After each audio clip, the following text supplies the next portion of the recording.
Greetings, my name is Jen Hagna, and I am going to discuss with you in the next 5 minutes some research that I've done on building classroom learning communities with social media. So why the topic? Personally, I've noticed in the last year or so when my online facilitators start using social media that I feel more connected to the students that are learning with me.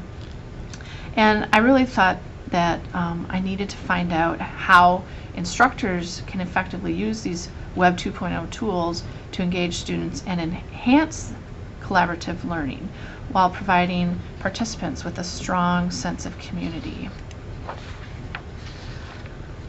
So again, this is a personal kind of journey, but when we think of early or online learning, it was about content. And it was delivered one way. You would have an instructor put up some content in D2L or Moodle or whatever the system, and students were passive learners or absorbers of the content. The communication was pretty much one way. It wasn't very collaborative. It was more, here's the question, answer it. If I had a question, I would ask the instructor. So it was just kind of a one-way communication pretty much between the student and the teacher. The assessments are very surface level, might be quizzes or tests or maybe an occasional paper, but all of these things in an online environment really makes the learner feel isolated. And that's where I was looking at how can we, or how can a teacher, build this community of learners. And I guess the first thing we have to do is look at the new net generation.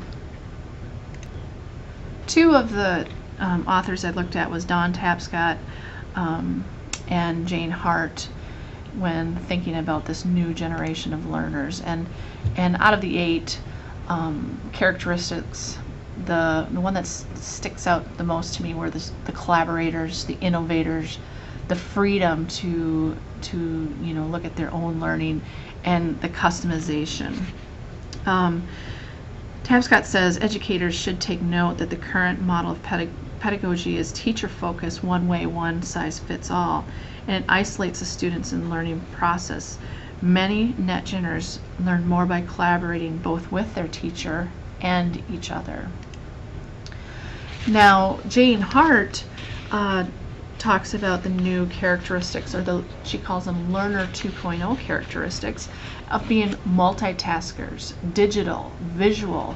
They love videos and imagery and those kinds of things versus just reading text. And the most important thing that I have found is the learning from discovery.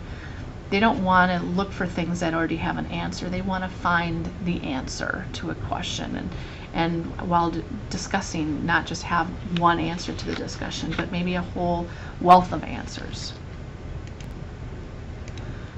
So as we look at the community, what that is, it's important to look at Chavez's sense of community, and he talks about, it meets needs. 5 elements. It meets needs that they continue to grow, and by meeting the needs of the members.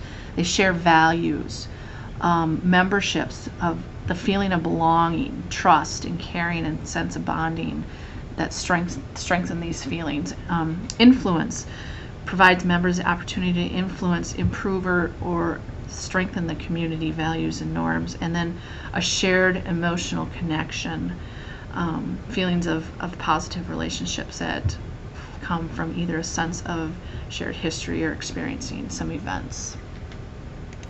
So again, when you look at the sense of the community, it's built on everybody participating, not just the expert or the teacher creating the content and delivering, but developed and maintained by everyone.